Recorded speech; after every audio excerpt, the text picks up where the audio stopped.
আসসালামু আলাইকুম, শুভ সকাল। আপনারা সবাই কেমন আছেন? এই তো সকালে ঘুম থেকে উঠে একটু ভাবলাম কি রান্না করে খাওয়া যায়।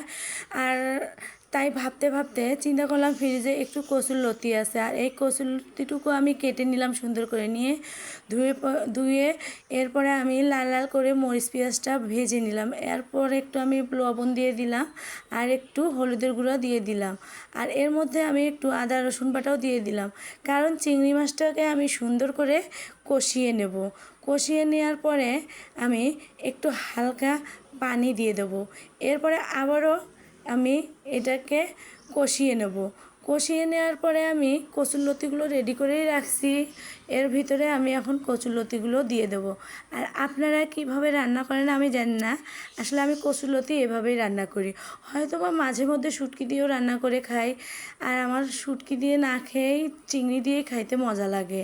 আর শুটকি দিয়ে হয়তো খাইলেও একটু মজা লাগে, তবে এর মতো চিংড়ি মাছের মতো লাগবে না। আর যদি কচুরলতিটা মাছ দিয়েও রান্না করেন তাহলে আরও ভালো লাগে। আর এভাবে আমি নেড়ে চেড়ে দিলাম, দেওয়ার পরে আমি এখন একটু ঢাকা দিয়ে দেবো। এরপর দেখি একটু আমার কচুরলতিটা কষা হয়ে গেল, আর একটু এখন পানি দিয়ে দেবো। আর পানি দিয়ে আমি এটাকে ঢেকে রাখবো। ঢেকে রাখার পর এসে দেখি আমার কচুরলতিটা বলক উঠছে।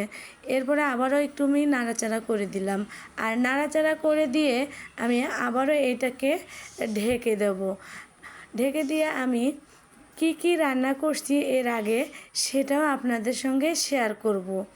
আর আমার একটা মেয়ে আছে ছোট, ও ডাল না হলেই চলে না। এরপরে আমার কচুরলতিটাতে একটু জিরা মশলার গুঁড়ো দিয়ে দিলাম, দিয়ে নাড়াচাড়া করে দিয়ে আবারও ঢেকে রাখবো। এই দেখেন আমার মেয়ের জন্য আমি ডাল রান্না করছি, আবার মোয়া মাছের চচ্চড়ি করছি।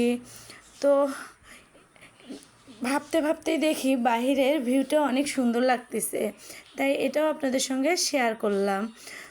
তো দেখেন আমি জানালা দিয়ে ভিডিওটা করছি, তো আসলে সব কিছু মিলেই ভালো লাগতেছে।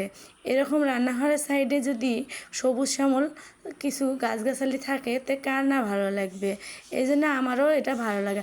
আর এর ফাঁকে এসে দেখে মেয়ে আমার গাড়িতে বসে মোবাইল দেখতেছে।